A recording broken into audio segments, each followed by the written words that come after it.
All right, so we're back at it. Right now we're working on the crew cab and we're trying to figure out why the right now I'm gonna flip it all around, but I'm gonna show you what we're trying to do today.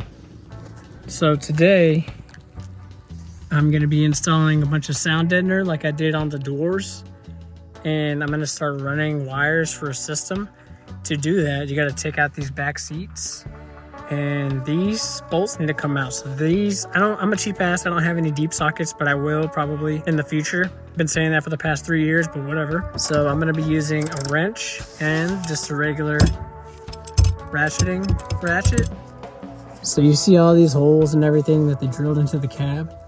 Please don't ever do that. Don't let your Theos do it. Don't let no south side, north side, west side, east side, whatever but the bad part of town is for you.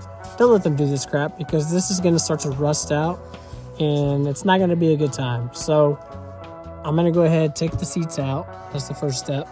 Then we're gonna try and figure out how we're gonna run this sound deadener all the way across.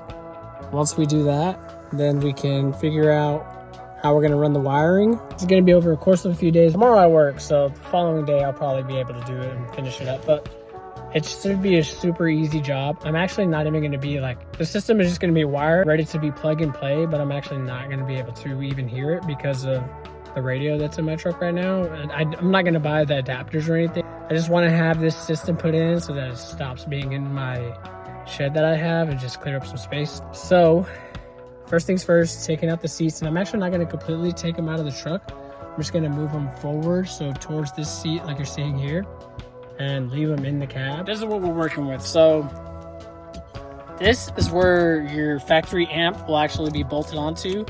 As you can see, it's covered up by, looks like a sound deadener, but the studs were cut off. And so that's why they put this here, is because there's holes, like here's a hole right here. That's the outside of the cab. So they put holes all in the damn truck, and you can see here, that's for the ground. They use the ghetto 3 sheet metal screw method, and then another one here for another ground. So this all needs to get covered up. I'm not doing this crap. So what I'm gonna do is, I have my heat gun, so I'm gonna heat up this kill mat here, or whatever, this sound deadener.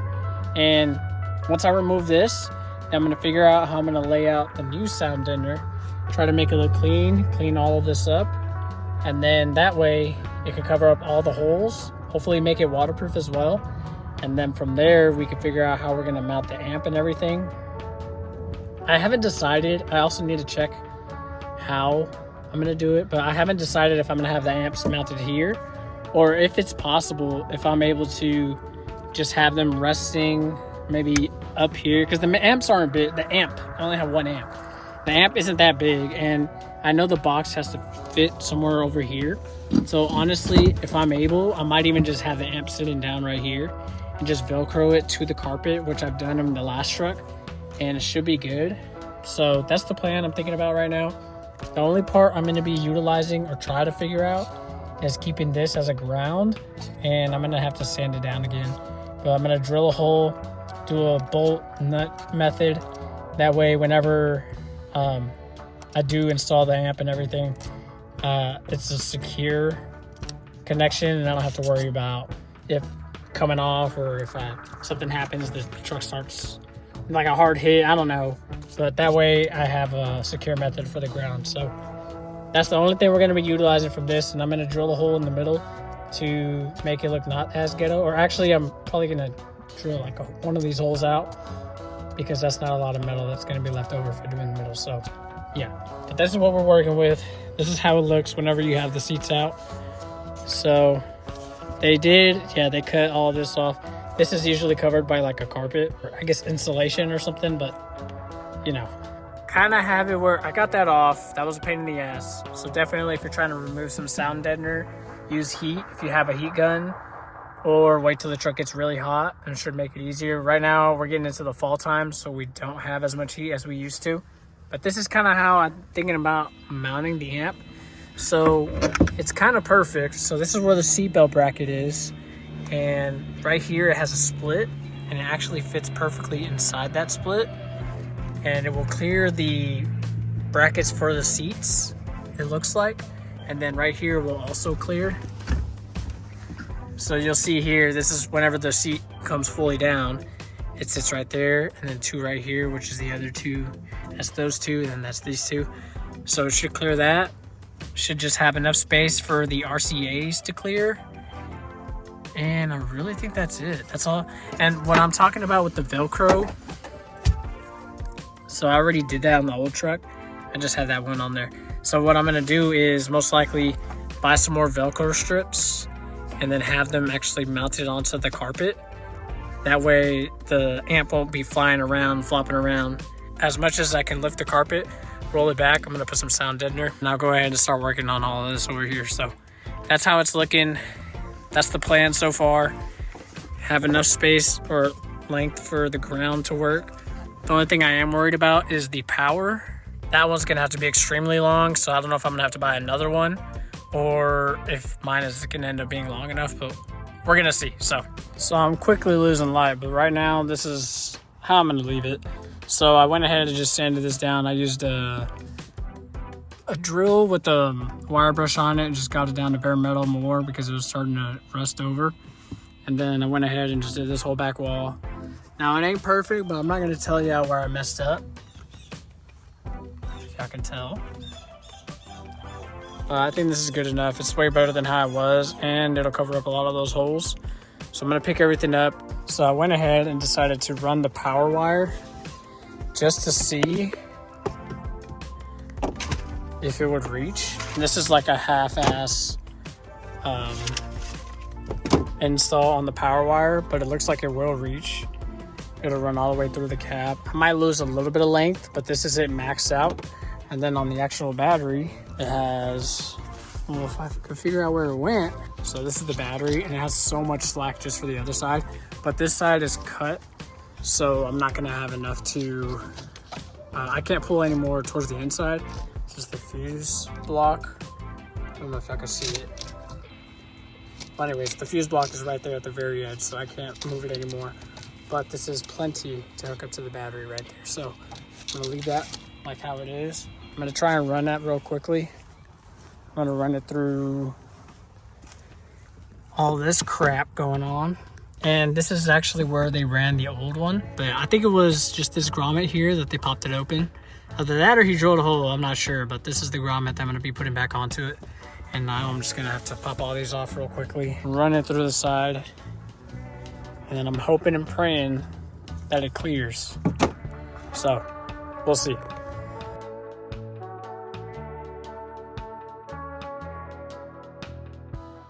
Before it gets too dark outside, I figured I'd show y'all how it ended up coming. So I got it all routed.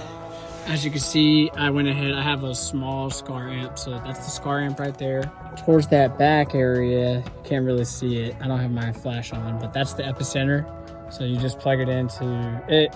You just jump it off of the ground remote and power off the actual amp. And right now I have the speakers wiring hanging. I got everything tucked away and all the door trimming. Back there you can see all the sound deadener, how it came out. I am still planning on keeping my tools once I actually get some, and then my jack too, just so in case I ever need it on the side of the road, I gotta swap a tire out. That's what this is gonna be for. Right now I'm gonna just wrap everything up. There's no way I can actually power the system, but I did get it ran all the way into behind that radio. So whenever I do end up getting a better radio. What do you mean by that? I'm gonna just plug and play everything, and then it should be good to go from there. But one issue I did run into, and I think it's funny because I don't know if this happened to anyone else, but this one comes down fine, or it used to, I think. Hold on. So something I thought was funny. Oh, let me show you how the epicenter since the flash got on. That's how that's all wired up here. And I went ahead and used Velcro strips, I forgot to mention, to mount this, just so it's not sliding around or anything on the carpet. It's not a permanent thing. I don't want to drill anything into the truck any more than it has to be like this previous owner did. I'd rather just keep the holes where they are. So yeah, it's just all Velcro strips. But one thing I ran into, and I'm stupid, is so this one comes down perfectly. This other one was not coming down at all. And that's because this freaking seat belt, somehow when I was putting the seats in, got stuck right here. And as I was bolting it down, I never noticed it, but you can see here, I really messed up that seatbelt. This seatbelt's not usable anymore. So luckily I can just buy a new seatbelt bracket with the seatbelt attached to it, which is cool, but something more I gotta buy, right? And one last thing is it barely clears the amp. So like I have to give it a decent amount of force, but it does clear it barely, and a decent amount of force to pull it up. But I mean, it's by the hair on an ass. Tell you what. That's how much clearance there is to this. So we'll see. Hopefully it lasts. I gotta figure out this power wire, why it's freaking flopping around, but yeah, it's not looking great. I mean, I'm gonna see. Hopefully the amp doesn't get too hot. I'm not planning on blowing this system up or anything, so we'll see how that goes. But I'm gonna go ahead and get the speakers all drilled in right now, which is what I'm gonna show y'all. So this is the subwoofer box that I ended up getting for the crew cab. It is a Q-Bomb 212-inch shallow mount subwoofer box, but it is ported. I'm gonna be honest, this port doesn't look too crazy. It's literally the smallest chamber I've ever seen, but they probably know something more that I don't. Who knows? I don't know how this box is oriented. I almost feel like it might even go this way, but I feel like I can't tell. I'm gonna have to put it in the truck and figure it out. But I'm gonna go ahead and get this all marked up. I'm gonna put the link for this subwoofer box. Hopefully it ends up working in the truck. I'm gonna put the link for it in the description. Last time I checked, there was only 2 left. Maybe they do a restock, I'm not sure. But I specifically wanted to go with the ported one because I've had sealed ones all the time. And the one time I heard a ported subwoofer box, keep in mind, it was a custom one done specific to the speakers. It was my uncle's. It sounded amazing. So this one is not that, but it is ported. So I'm hoping that it sounds, if it even just sounds like 50% like how his sounded, I'd be happy because that one sounded perfect. My sealed ones, yes, they hit here and there, but it was more of it wasn't really a bass tone. It was more of a thumping tone, if that makes any sense. There's no other way I can think of to describe it. But this is what we're working with. I'm going to get all the subwoofers marked up. I'm going to show y'all that when I get in the middle of how I'm going to do this. And one thing is, these do have spade connectors. So if you end up getting this box, they are flat. You just got to lift them up and pry them however high you want to do them. So I got to connect them because these subs already have spade connectors on them. So all I got to do is just plug and play it, which is going to be super convenient. But yeah, so I'm going to go ahead and get this all marked up. I'm going to have to figure out which way it's oriented. But regardless, I'm just going to have them facing, either they're both going to be facing one way or the other. I don't really care if it's backwards or forwards, as long as they're both lined up with each other, because I'm OCD like that, even though I don't think I have OCD, but a lot of people say I do. Anyways, gonna get this all screwed in real quick. So pretty easy overall. So on these wires, my blue is the positive and my white wire is the negative. So you can see there, red. I try to keep with the reds and the blacks, so whatever I put as red is always going to be positive. I usually like to pick the darker colors. And it's easy on here because it actually, I don't know if you can see it. Anyways, very lightly it shows positive here and then negative here, which is very helpful. That way I don't have to keep flipping the box back and forth in case I forget. But this is how it's going to be looking. So the orientation, I'm pretty sure this is going to be the front of the box facing the actual cab. And this is going to be the rear of the box facing the back of the cab. And how I'm going to do it is, I'm just going to have it done this way. So minus this nail, they completely missed. And I had to actually clip it to try and make it completely come off. I don't want to rip it off and then mess up the MDF and the design and everything. But minus that, I mean, so far it looks like a pretty cool fitment. It's right on the edge of a 12-inch sub. So this is about as straight as I'm going to have it. I'm going to start drilling it. And if you do have Rockford Fosgate subs, you'll notice if you have them originally and get them out the box and everything, it's actually Allen key. So I have the tool that they give you. I'm gonna mark them first, drill the holes, drill some pilot holes, then I'm gonna start working on it and then bolting it up. So obviously we're not gonna hear the system. This is probably gonna be footage put in the archives because I'm not gonna have a system hooked up yet because I don't feel like buying that radio because of how much money I have into the truck right now. So I'm planning on waiting at least a month or two, and then I'll go ahead and buy a radio for it. But as of right now, I just want to have it all wired up so that the day that radio comes in, all I have to do is hook up the remote, and then it's all working. So I got everything situated. Let me drill this in, install it, give y'all a quick look at that, and then we can move forward. So this is how we're going to end it.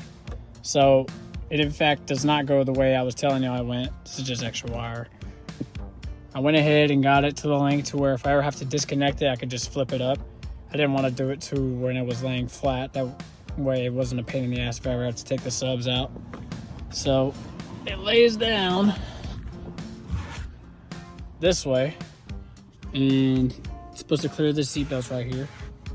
Had to turn on the flash because it was getting a little too dark, but you'll see it clears there. Amps here. It's gonna be cool hearing how it sounds. Hopefully it sounds better than any sealed box I've ever had because I never really like to mess with those sealed boxes, but this is how it looks right now. And then that's all we can do. See if it clears this. Clears it, has plenty of space it looks like. Oh man, that's perfect. It might hit the sub, or it might hit the seat a little bit on towards this edge, but I'm not really worried about it. And the cat eye, it was like right against the seat, so I'm pretty sure the woofer was hitting it against the seat every time. This is already much more of an improvement. So let's see here. That's pretty perfect. So that's gonna be it for today. Hopefully the next scene will be me installing the radio, but right now it's getting dark. I'm gonna put my tools up, maybe take the truck for a drive. So I never told y'all if y'all saw the transmission video before. When I started to drive it that day, it was not happy. It kept, well, y'all saw it actually. Never mind, I put it in the video. Yeah, it was shifting hard. And then I drove it yesterday just around the block a couple of times, and it was shifting a lot better. And I was reading online that maybe it just needed to bleed itself overnight. I guess they have like air inside the system. I'm gonna drive it around tonight, and hopefully it drives good just for my sake of mine, because now I'm gonna blow my brains out because yeah, that was a pain in the ass to do and it's gonna suck. If it still doesn't fix it, then at that point I'm just gonna get it rebuilt and call it a day because I'm not trying to worry about this truck more than I have to. So stay tuned.